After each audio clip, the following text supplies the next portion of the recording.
Hi friends, good evening. ఈరోజు అయితే నేను ఆనియన్ పకోడీ చేస్తున్నాను. ఆనియన్స్ ఇట్లా నీట్గా విడివిడిగా చేసుకుంటే బాగా వస్తుంది పకోడీ. ఫస్ట్ పచ్చిమిర్చిను మనకు టేస్ట్ తగ్గట్టు సాల్ట్ అండి దంచేసుకొని ఆనియన్లో వేసేసుకోవాలి. కొద్దిగా కరివేపాకు, కొత్తిమీర, శనగపిండి వేస్తున్నాను. ఎక్కువ వాటర్ వేసుకోకుండా ఇట్లా కొద్దిగా వేసుకొని కలిపేసుకోవాలి.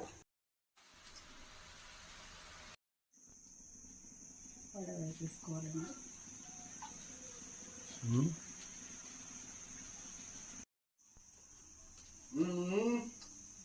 రెడీ అయిపోయినాయి వడలు.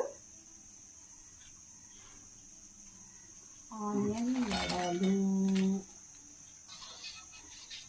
ఆనియన్ పకోడీ విత్ పాప சாப்பிடுமா.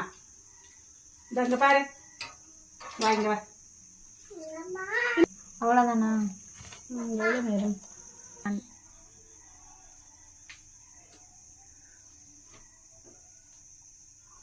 వేడి వేడి ఆనియన్ పకోడీ రెడీ.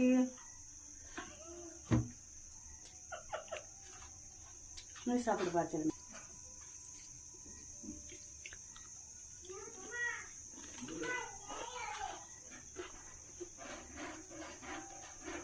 టేస్టీ.